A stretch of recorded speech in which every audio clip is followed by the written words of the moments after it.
Hey friends, Happy New Year. Welcome to another episode of the 10 Laws Podcast with East Forest. I am the Forest of the East. Happy to do this again in 2021. I hope you had a good holiday season. Frankly, I'm kind of glad the holidays are over. No hard feelings to the holidays. I quite enjoy the festivative spirit, as it were. I just get a little impatient.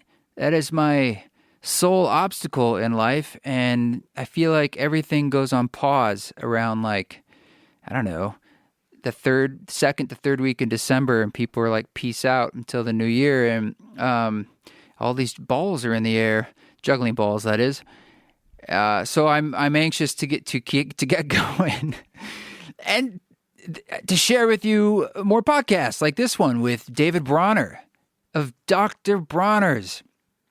If you don't know Dr. Bronner's, what rock have you been hiding under? But if you don't know David, he's got an amazing story and this amazing family lineage of not just making soap, but being cosmic wild men.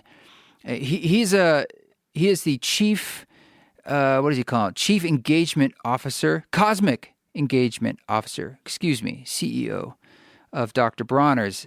And he's an activist. He's the top guy at Dr. Bronner's Magic Soaps, and he's known for his activism on a range of issues: fair trade, sustainable agriculture, animal rights, drug policy reform, and notably psychedelic research. He is one of the big helps and funding supports of the measures that recently passed for psilocybin-assisted therapy in Oregon. So naturally, I'm like, this guy is an ally, and I would love to talk to him. And moreover, I use Dr. Bronner's soaps and have for a long time. Matter of fact, not only do I use it, but I use it exclusively. I use it in the shower. I use it to wash dishes. I use it to wash my hands. I use it to wash the dog. It's the thing I use because I learned about the toxicity in a lot of soaps and even carcinogenic elements that they're putting in these things. And I was like, this is nuts. And Dr. Bronner's became my go-to, and I mean, shit, you can brush your teeth with it. It's a little weird, but you can do it. There's all those uses on that wonderful label, and we get into all things about those labels, but more importantly, his work and what it's like to essentially run a company but have activism be a large part of it. That's not a risk that a lot of companies take, and it's even something that I think about staying true to our North Stars as we're essentially operating inside a world of commerce, and that is the game that we play to be an activist in a sense. Like, if we were to completely divorce ourselves from it, perhaps your voice might be less.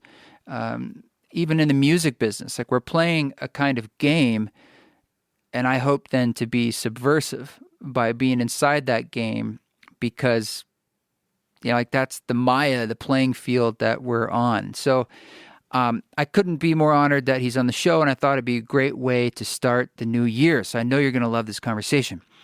Quick bit of business. This is important. The show, Salt Lake City, the East Forest Ceremony Concert on January 16th. I am extremely disappointed to say we have to postpone it.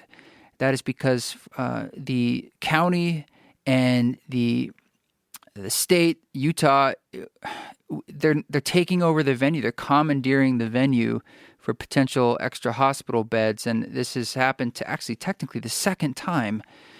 And there's nothing we can do. And we've been searching for alternative venues, and then we had a lead on one, and that they can't do that either. And it's looking like it's not going to happen as of me recording this. And when this comes out, we hope to have some very detailed information on how you could shift the tickets that you have purchased to the new date or receive a refund, and potentially some more information about expanding this into more cities.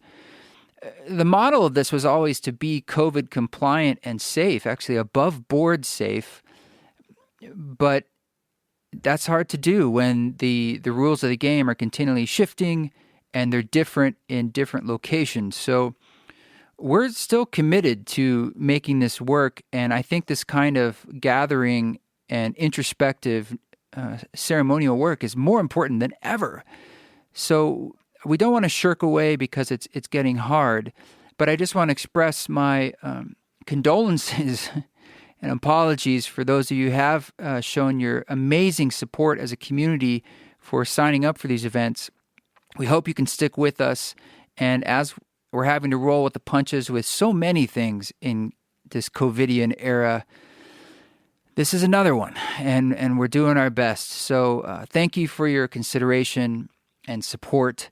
And again, more information should be emailed to you very, very, very, very soon, if it hasn't been already, if you do already have a ticket. And if you're thinking of coming, go to eastforest.org/tour, and you'll see about the exact date we're shifting to. It may be May 1st, and if we're going to be adding some more cities, which we hope to, we'll be rolling that out also as soon as we can. We're just, it's a lot of details to consider. Yeah. Other than that, I do have a new album that's being mastered as I'm speaking. Taylor Dupree is mastering the record. It's called Possible. It's a follow-up studio record, so hope to start sharing that with you soon. And East Forest Retreat in the fall, thanks for those of you who have been signing up to that. We are moving forward.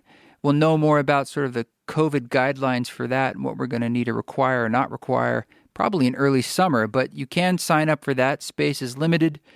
Any other retreats in the real world, I would imagine, would be more into 2022, if you can believe that. But we hope to get Esalen. We hope we'll be opening back up and we can return there. And I've got some ideas for some other ideas of retreats. Also an idea to expand the East Forest Council into a virtual format that's ongoing, that we're sort of like a council that you guys could drop in or out. I would hope you drop in and stay in, so we can have that FaceTime and accountability and tracking of one another's progress, questions, dreams, and ideals. I'm still kicking that one around in my heart and in my head, so if you have any thoughts on it, let me know. info@eastforest.org, on social media, @Forest, at East Forest on Instagram, @East Forest Music on Facebook, Twitter. Let me know what you think. What would be useful to you or not useful to you as we keep walking. There's so much going on and still so much unknown. So it's more important than ever that we strengthen our resolve and our ability to listen, both to listen to others and to listen to that internal voice that is always there, that is you.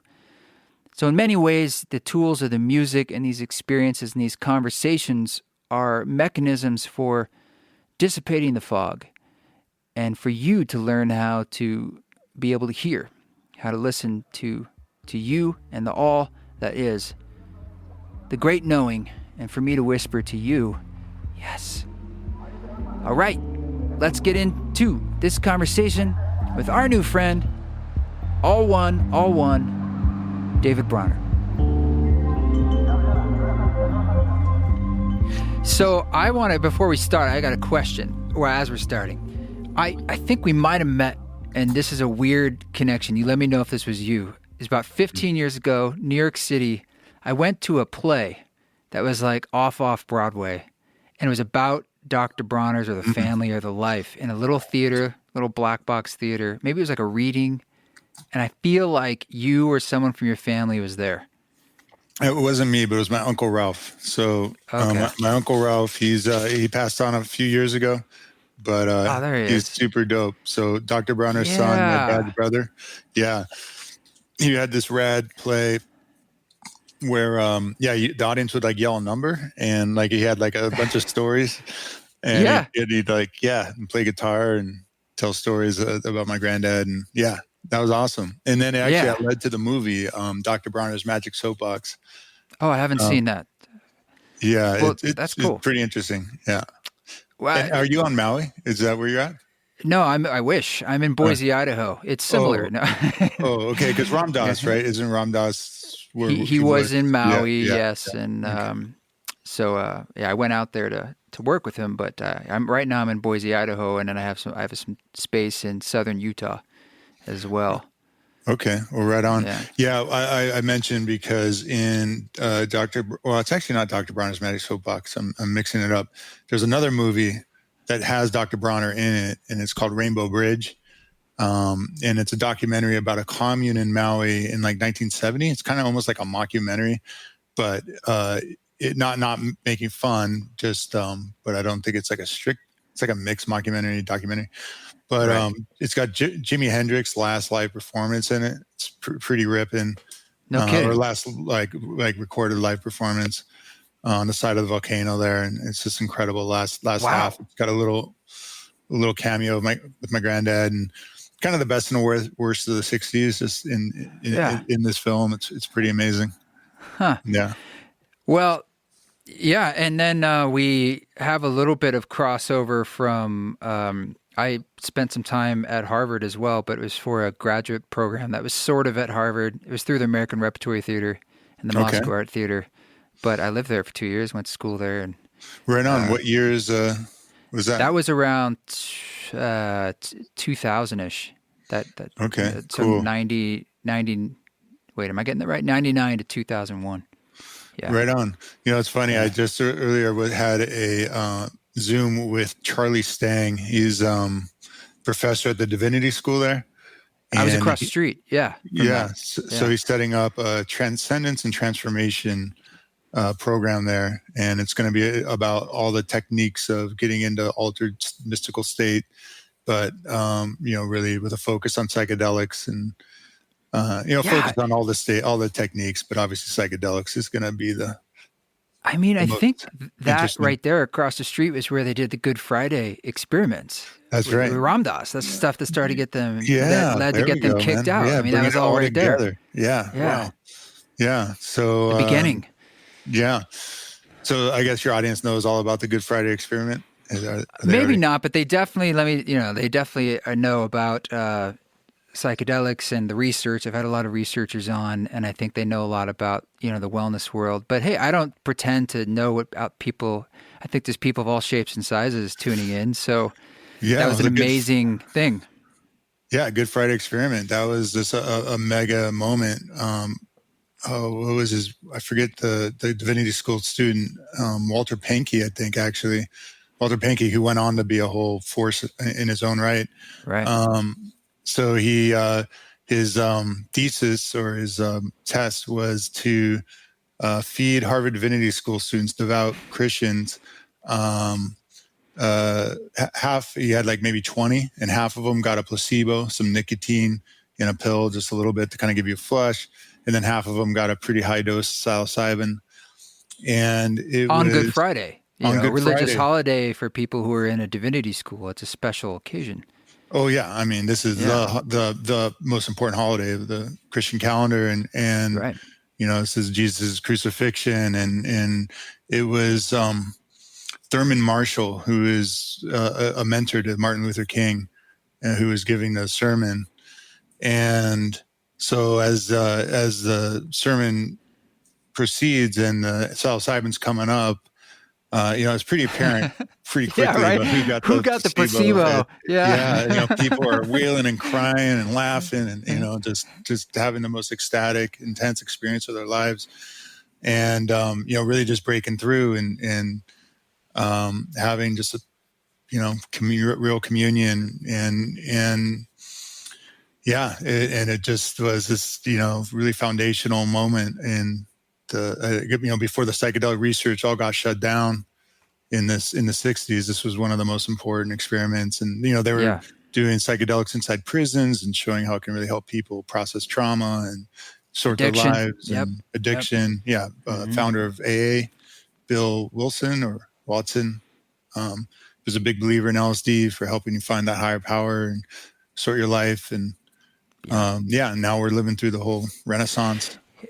Yeah, and I, your name has come up not just because I happen to use Dr. Bronner's, so like for everything. I mean, like the shower, dishes. I mean, it's a big part of my life. But it's more that you've been a big supporter of this resurgence and wave that's happening, particularly with psilocybin. I know you were doing that for a long time with cannabis, but I've really seen you put some energy and weight behind what's happening now, and you're hitting the nail on the head, because all that promising research we had so long ago, 40, 50 years ago, and some of it even before that, it just stopped. And particularly with addiction, well, there's so many other uses perhaps we don't even know about. Is that what was drawing you to really want to kick your weight behind this, which I know is an important decision to make when you have another company, right, and the employees and all these things, and there's questions. Did you wrestle with that decision at all? Well, so first, as far as my motivation, certainly the incredible clinical trials at Johns Hopkins, NYU, UCLA, showing the incredible efficacy of psilocybin-assisted therapy for substance use disorders, for alcoholism, for smoking cessation, as well as for end-of-life anxiety, people feeling, just having debilitating depression and fear in the face of death, and having this therapy and being able to really live out their rest of their days, with joy and acceptance and a much higher quality of life. Sure. And I think as a society, and Ram Dass was a big part of this, we just don't die well. And, we just need to be doing a way better job. And we're starting to do good on the physical with the palliative care and for physical pain, but the emotional pain, like we're still not doing so great. And psilocybin therapy has just shown just incredible promise to help people, break through and identify with a way bigger life reality process that we're just part of, and death is part of, and accept that. And with addiction, just really break those self-destructive patterns of thought and behavior, and put in place, just much more healthy ways of being. These medicines come from indigenous traditions where they've been held in very high reverence for thousands of years, and these more indigenous ways of knowing and healing and being, like that's kind of what is being brought into our culture now, and what we really need. Obviously we're facing these epidemics of depression and anxiety and addiction, PTSD. I'm on the board of MAP, so we're bringing MDMA through FDA approval process for treatment-resistant PTSD. And FDA has given breakthrough designation for both these therapies, psilocybin-assisted therapy and MDMA, because and what that means is that there's these epidemics that current therapies are not adequately addressing in current pharma, and so there's that level of it. But that's kind of in a way superficial to my motivation. That's more the explanation of like why it makes sense for my family and company. Is like we're at that moment. But personally, I've experienced the incredible power of these medicines in my own life. Really have helped me be my better self and tap into a much bigger dimension, touch source, and just reorientate my life. And I could maybe share a couple stories. Did it start your spiritual journey looking back? Because I know for me, I could say it was a touchstone moment that kind of gave me something to believe in a way. And Ram Dass says the same thing, that his first experience with psilocybin, which is his first psychedelic with Timothy Leary and Allen Ginsberg, that started him on the spiritual path, which it's a big statement. Yeah, and that's 100% true for me. I would say that, I was raised Christian. I said the Shema in Hebrew and English as well. My granddad came from an Orthodox Jewish soap-making family, and it's a complex story. My dad more or less kind of rejected my granddad's kind of all-one philosophy, associating with kind of bailing as a father to go save the world. My dad was awesome. My granddad's awesome. They worked it out later in life. But I was raised Christian, but rejected my Christian faith at like 13. If God so loved the world, why did he send his one and only son to this one spot? What about the Chinese? What about other planets? And then in Harvard, I was a biology major, and was kind of getting disillusioned with this implicit reductionism that human consciousness is just epiphenomenon of physical and evolutionary process and not too big a deal. And I'm like, well, no, I think there's more to the picture. And I remember my first mushroom trip was in junior year. And I remember looking down at my arm. I'm like, well, what does it mean at a quantum level that I'm not different from the world? It's just like one energy. There's not like a difference at that basic energetic level. And when I eat and I poop, I'm just tripping, I'm just like, and I'm eating, I'm pooping. I'm like, the energy of the world is just pouring into me and through me and out of me. And I'm not even the same stuff month to month. I'm just like, I'm just like a river of energy with the world. And the world's alive. It's not dead out there and I'm alive over here. It's just like one living process. And, the generations, they rise and they fall. And there's just this, mega life force that's way bigger than whatever concept of self I had. And, just had that first kind of unity experience of just like of identifying myself with this much larger reality that I'm part of and we're all part of. And so, I mean, and that wasn't like the big one. It was after college, and I was in Amsterdam. I intersected the Cannabis Cup in 1995. And I was in a squat. There's some really cool cast of characters, and including some people from a church in Arkansas that had formed in 93 with cannabis as their sacrament as a First Amendment religious challenge to the drug war. And that it did not work out. And the founder was in jail, and these awesome vegetarian hippies were facing 10 years of life if they stepped foot back in the States. And, I was just really getting turned on to the drug war is a religious war on the sacrament of our people. And in this time, I had some really mega experiences with LSD and MDMA. Combined? Yeah, it was a combined. It wasn't that huge a dose of L, but I was just at a time in my life that I was ready and just completely reorientated my life. I mean, I basically died. Like, I just realized I didn't want to be this kind of petty, jealous, stupid fool, and get out of the way and, let the love and light flow. And what was the container for those experiences? Was it very intentional, or did you sort of stumble into it? Oh yeah. I mean, in hindsight, it was all like, you got lucky then. Destiny. Lucky in a way. You're very lucky. I mean, that, you know what I mean? Like, yeah. Yeah. And yeah, so unpacking a little more. So at the time, my partner, we were at a crisis point, and, and in the medicine, it was clear that whatever on my side was not important. What was important is that I was jealous unconsciously of her adventures in Asia that she'd had for 9 months, where she'd loved and lived and done amazing things, and had come back to college, just boom, on fire. And just seeing how, like, in 1,000 little subtle ways, I've been kind of cutting her down and being in the way of her light. And in the medicine, it was like, dude, like, and it's so clear just seeing her love and life and eros and compassion in the world. And it's like, dude, better you die than be in the way of her and her light. And, and as I fell away in this eyes closed, I'm in a gay trance club in Amsterdam, and it's like this all night.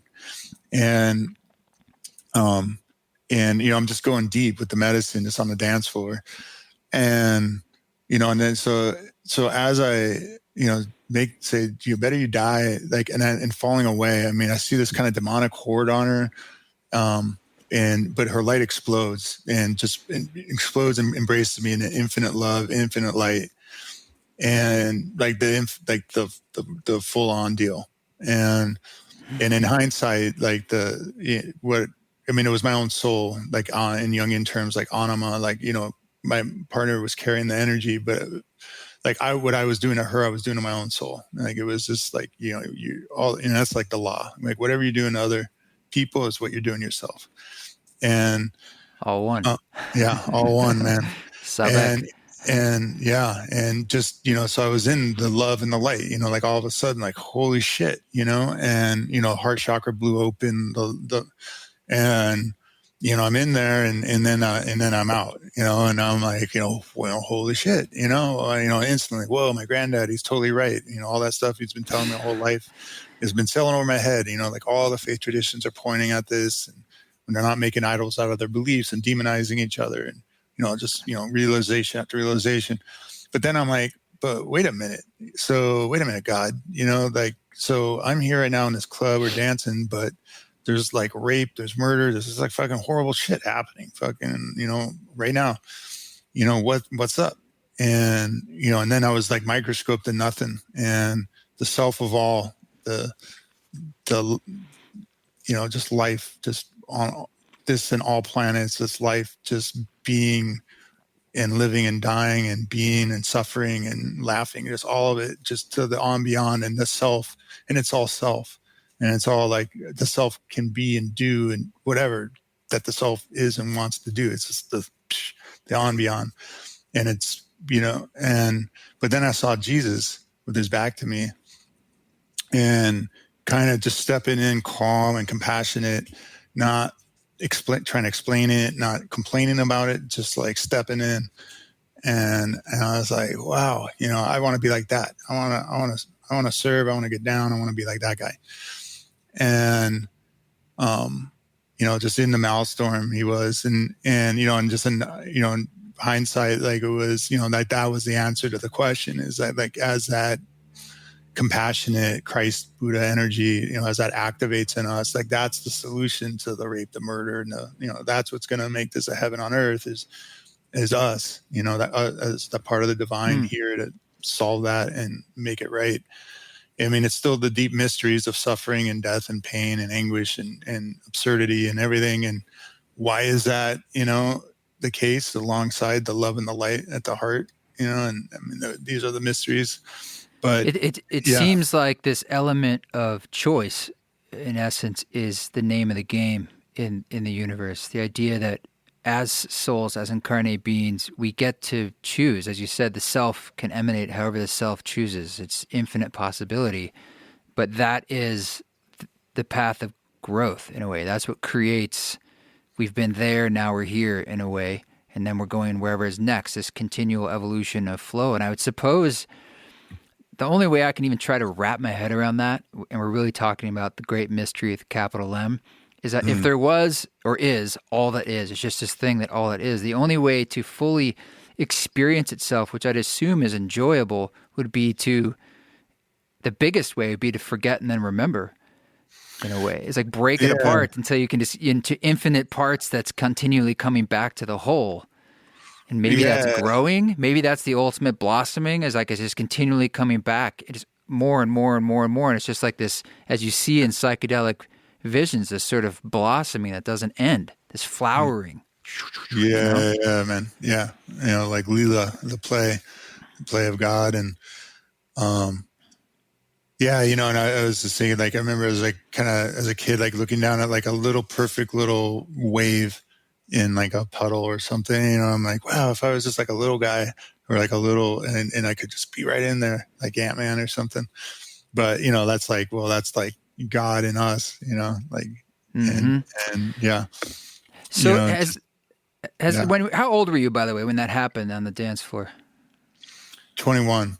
So 21. It was like right after college, November. And so that, that was a foundational experience, and shortly after, I mean, these same hippie vegetarians are like, hey, why are you eating meat? I was just wide open to reevaluate, and I'm like, oh yeah, why am I doing that? And in a cannabis meditation, feeling, seeing I'm in a store, and when I'm in a store, I have a knife, and I can either, kill the cow, or I could just cut down some vegetables. And so why don't I just let the cow do its thing, and I'll just eat vegetables. And, just some big transformational like decisions. But basically the important point of all this is like, just realizing that psychedelic medicine has the answer to, there's many paths, and there's, other people activate in other ways, but for me and many, yourself, that these are just really crucial to help us connect. Yeah. So your decision, I hear that as a personal decision, and that makes a lot of sense to me. And where does the leap come to put your weight as a company behind it? Because that's what I'm wondering, if there was any pushback to that. There's certainly risk involved. Not everyone. Yeah. We're on sort of this like liminal space where it's getting more acceptable. But there's still plenty of people out there with, frankly, a lot of ignorance where it's quite judged, and that could affect your bottom line, perhaps. I mean, now look, this is coming from a company that's had a very psychedelic label for a long time. And I heard you say about the soap was there to sell the label as opposed to the label to sell the soap. So it does fit in with a certain ethos. But was there some friction there? I still want to explore that. Yeah. Well, I mean, just briefly, the label, as you know, my granddad's vision of a world united across religious and ethnic divides. We're all one or none, and trying to show spiritual giants across faith traditions, talking about the one true religion of love. That's what the label is about. And, he founded the company as a nonprofit religious organization, which the IRS disagreed with its tax-exempt self-designated status. And we were in bankruptcy in the late 80s and exited as a for-profit, but with this nonprofit DNA at the heart of what we do. And so I think on this particular cause, so as a company, we cap all executive compensation at 5 times our lowest paid position. And all profits we don't need for the business, we dedicate to the causes and charities we believe in. And there's, different issue areas, income inequality and regenerative organic agriculture, different issue areas. But cannabis and psychedelics has been a real passion area. And to your point about like what we could do, like why are we able to do this now, or how are we able to do it now, and was it difficult? It's been like a 20-year process. And so back when we put hemp seed oil, so one of the first things I did when I came back into the company, through a whole, the one thing I knew after college was I wasn't going to work for my family. And my dad's awesome. I didn't want to work for him. But after these experiences, I was a mental health counselor in the Boston area, got to a point like, wow, if if a company like Dr. Bronner's were to offer me a job, I go for it in a second. Like, what an incredible opportunity. Let my dad, I was ready to come in. My daughter was born on the same day Dr. Bronner died, March 7th, 97. My dad was diagnosed stage 4 lung cancer shortly after. And he lived a year, and we had a very intense year together. But fortunately, I had made the decision to come in. It wasn't like a force. I wasn't forced. But one of the first things to honor my granddad and my dad was just an amazing moral giant of a man in his own right, was to honor this activist legacy, was to put hemp seed oil into the formulation. And hemp seeds, just as far as soap goes, it's really high in omega-3. It's very emollient smooth oil, makes the lather smoother and less drying. But it was also at the nexus of drug policy reform and sustainable agriculture. And we thought we were going to get Gore, and we were going to re-commercialize hemp very soon. But then we got Bush, and then we got in this huge fight. After 9/11, we got the right wing just went nuts and went after all industrial hemp, medical cannabis, like a bunch of stuff.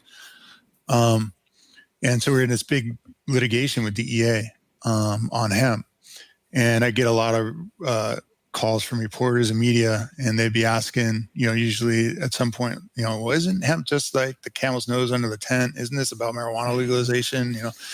And my answer was always like, look, some of us support ending marijuana prohibition. Many of us don't. We have farmers who want nothing to do with that. This is about, non-drug cannabis, agricultural hemp for vibrancy, blah, blah. And, but the secret answer was, no, get it right. This is about LSD. And I'm sure that went over well. Yeah. Well, I didn't even make that joke. It was just my hamster friends, Right. But we were all in it for as a way of getting body blows in on the drug war and ultimately like liberating psychedelics, cannabis first and psychedelics. And,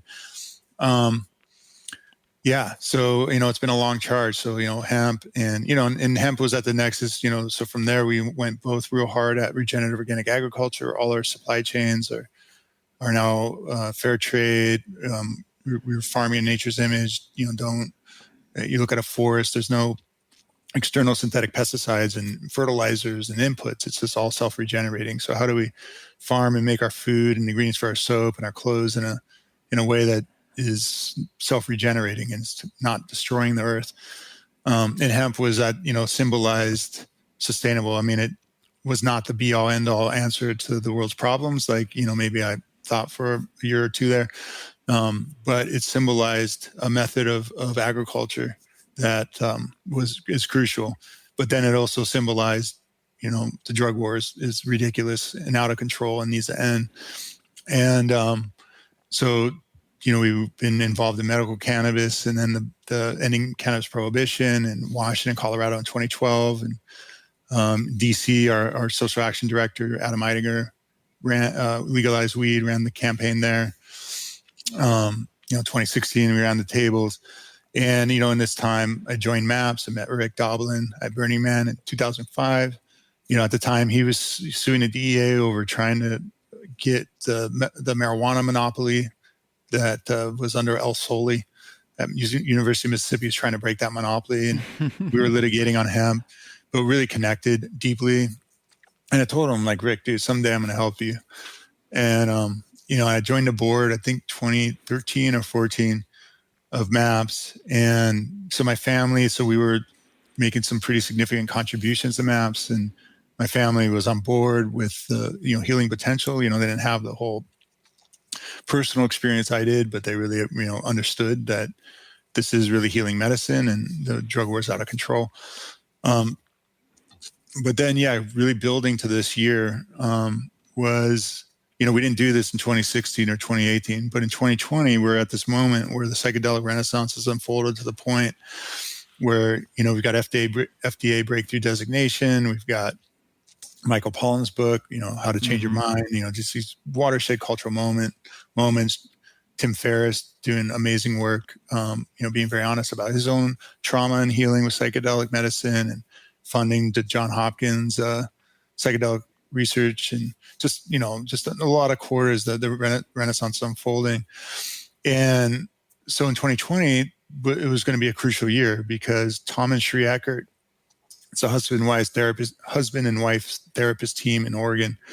They had this vision going back to 2015 of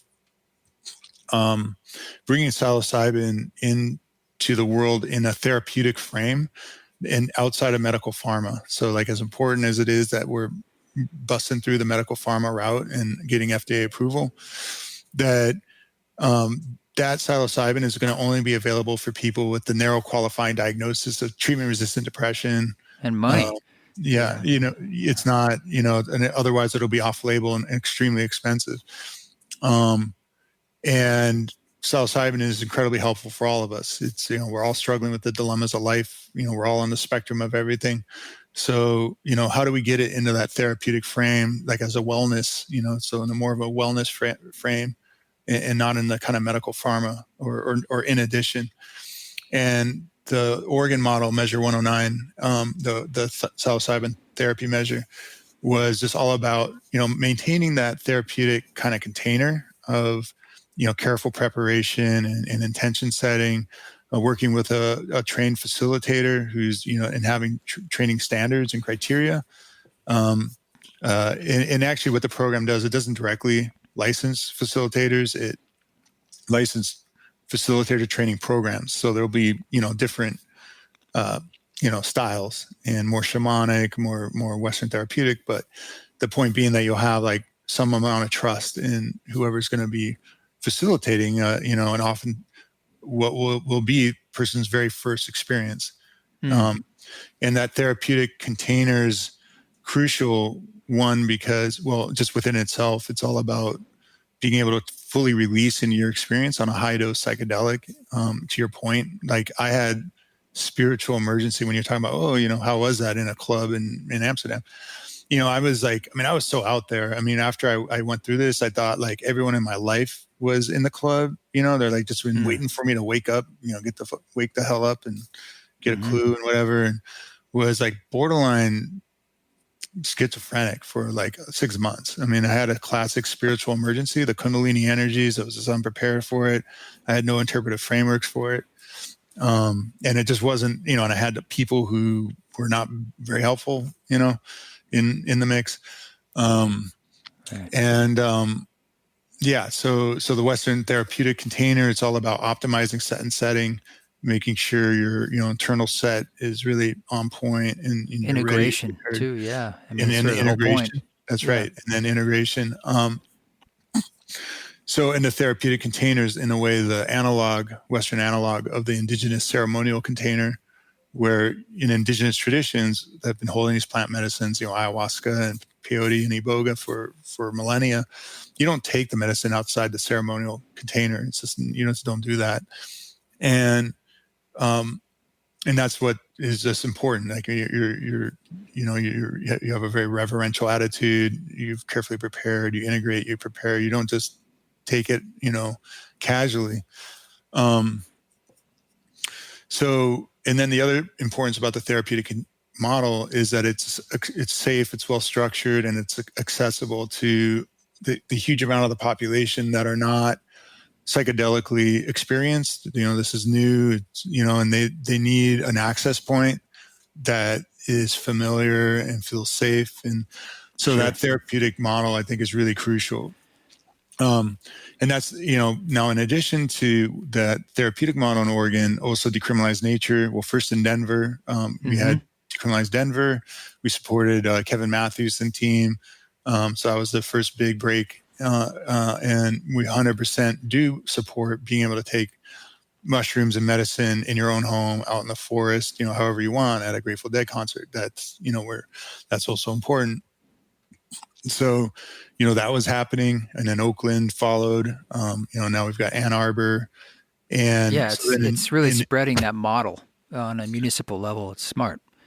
Yeah, and so DC was going to also be in play,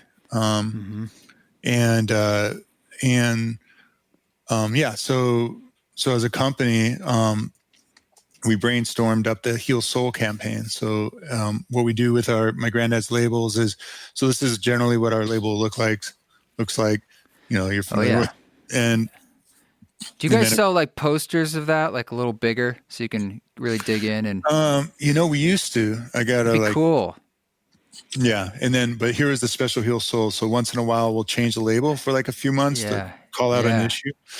And Heal Soul was all about psychedelic therapy and healing and the different medicines and different conditions and how we're going to heal up these epidemics of depression. And I sorry to interrupt, but I just wanted to add what you're saying about all these new resources. And, that's why I released the Music for Mushrooms album, because I was like, a big part of this, the therapeutic work, as it has been across millennia, is the music as the vehicle and the container that takes you through it. Yeah. And that we need those tools. Yeah. I mean, music's a huge part of the experience. Right on. Yeah. Roland Griffiths, like what they're doing at Johns Hopkins. I mean, it's all about the right music, kind of helping, soundtracking and inspiring your experience. And that's awesome. Right on. Yeah, they had. I mean, personally, I thought they had some blind spots there. There's very little research going into the music side of things. Mendel Kalin's done some of that, and at Imperial College when he was there, along with some folks there. But it kind of seemed like an afterthought. Like they're thinking about that last. And I'm biased, but from my perspective, I was like, it's very important. It might be the second most important thing to consider, is what music and how this music is interacting with its experience, because there isn't much music out there, particularly for psilocybin, that's designed for that. There's plenty of music that can work pretty well with it. But if you think like the Icaros and ayahuasca ceremony, from their lineage, that is the ceremony. That is what's calling forth the spirits of the medicine, is the songs. They're critical. And so it's sort of like, I felt the need for us to build that tradition into the new Western sort of psychedelic therapeutic movement. Yeah, no, absolutely, man. And that's, I think like music, it's like the same kind of mode of consciousness that psychedelics, it's in a way it just really facilitates and helps that experience, because that's where you need to be. You need to be on that wavelength. It's transdimensional music. Yeah. Right on. And get out of that kind of linear thinking, whatever kind of mode of being. And So as far as Heals, like the controversy, like was this going to be like really controversial? I mean, absolutely. I thought this was going to be much more controversial than it turned out to be. I mean, we sell into Walgreens, Walmart, Target, all the mass market accounts, as well as natural food stores. Um, and, and we were totally activist about how we do it. And this was obviously one of the most activist things we've done, is like to put a label all about psychedelic healing into, mainstream stores. We figured that, it'd be in there for a few weeks and then we'd have to swap it out, in a lot of cases. But we did not have one retailer complain at all. And Walgreens, in fact, we gave them one of our regular labels for an ad they were running in store, and they wanted to heal soul. Is that because they're really aware of, for instance, are they actually reading it? Or they're just kind of like, is it more of a surface pop level? Like, yeah, that looks cool. Or people are starting to be into this, so we want it too. Like, what's the corporate vibe there in response? Well, you know what? Like my brother, company president, Mike Bronner, he's awesome. And he said, like, what our intention here with this label is to communicate in a way my mom's church group can receive. Like just to make it. You can't argue with it. Yeah, you can't argue with it, man. We put this in the most straightforward, just breaking it down. Like, look, we've got epidemics of depression, anxiety. FDA's given these medicines breakthrough status. Like, it's time to destigmatize this conversation and mainstream and rationalize it. And so, I think, just the way we kind of laid it out just made it a lot less, controversial than it would have been otherwise. Yeah. That's a big ethos of mine too. I try to present things in a way that it's hard to argue with it. Like, there's sort of a universality of it, or you're not even using certain words that have a connotation now that maybe they have more baggage, right? And so it's like, okay, we'll put those aside. There's another word that's, that can work for just about everybody. No, 100%, man. And that's Rick and Roland. Like, that's why psilocybin and MDMA were picked, not LSD. I mean, LSD's just got way too much baggage, and you say LSD, and it's just like everybody's got all kinds of opinions and associations. But psilocybin, like, what's that? And so that's a really, really key point. Like, kind of avoiding trigger words that trigger unnecessary associations to what's actually the subject, sure, and the issue. Yeah, that's amazing. And so you've been sort of leading the charge in this sort of conscious capitalism way as a company, and it seems from the outside like that's been a benefit for you as opposed to a hindrance. Like, do you feel like it's made it harder to do business in this very capitalistic world, or has it helped? No, I think it's helped. I think we're showing that you can be a social venture. So we're a benefit corp. It's this new corporate form where generally a C corp or S corp will your one and only purpose is to maximize shareholder return.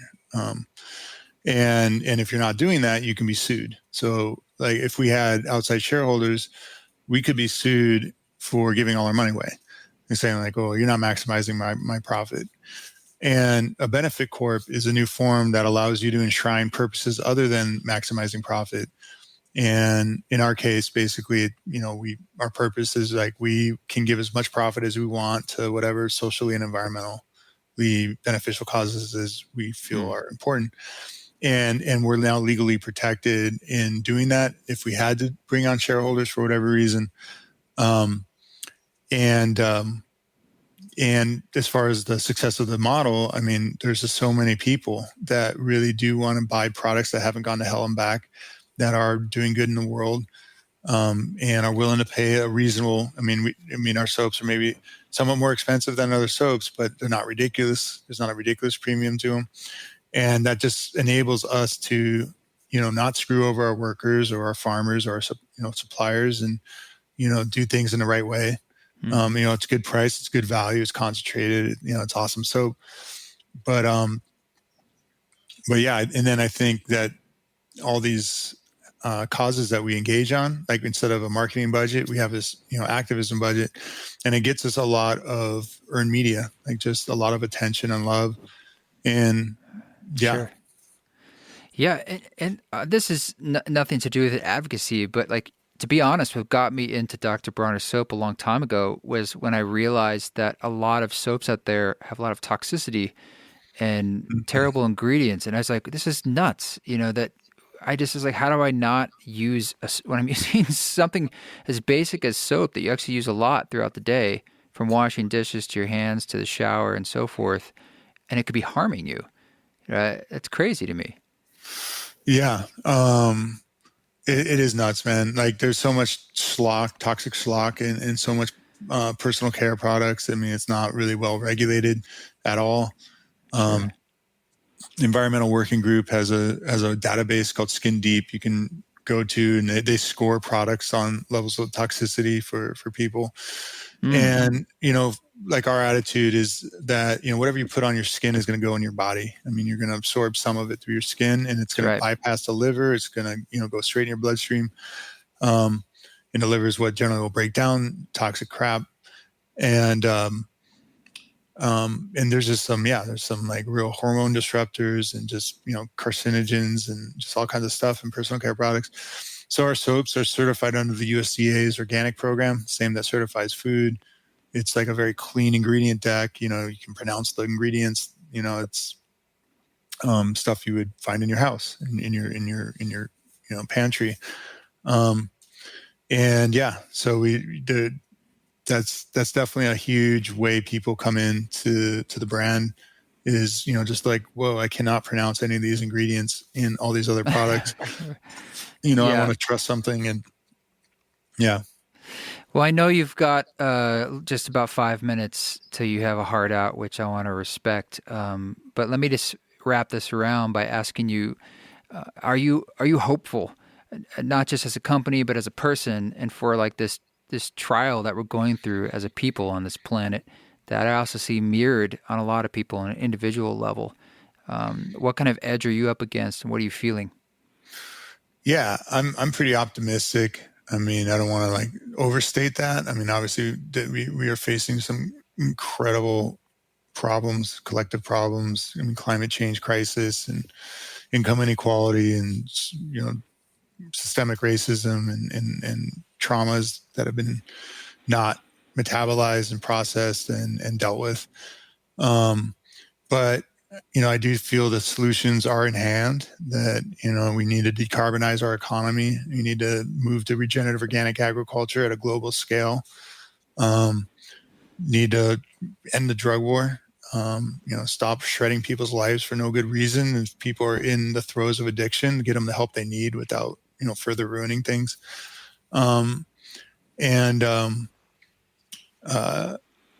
Integrate our medicines. I think the medicines is available for people to help them sort their stuff and just be their better selves and heal up their all the generational trauma that's ricocheting down, and just help them be better husband, wives, children, parents, citizens. The psychedelically open citizenry. I'm optimistic is going to be way more compassionate and awesome, and really grapple seriously with these collective problems we're facing rather than rationalize them away or deny or whatever.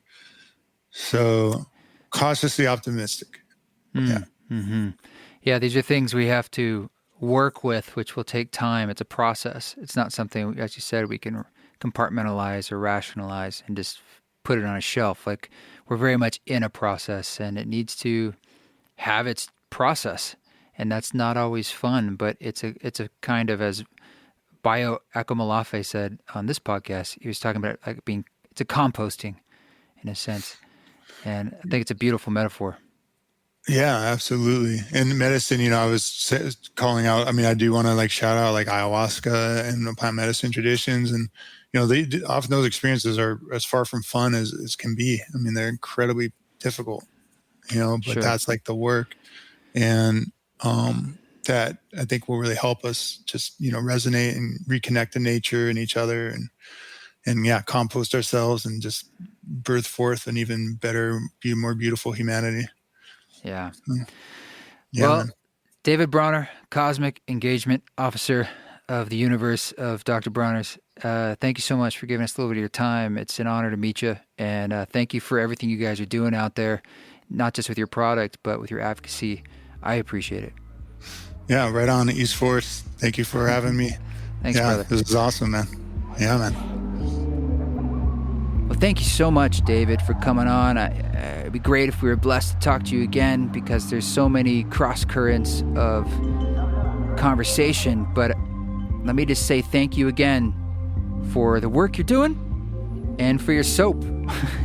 Well, I really enjoyed the conversation. So if you don't own Dr. Bronner stuff, please do. And there's lots of ways that support of their company is going to support so many other wonderful things.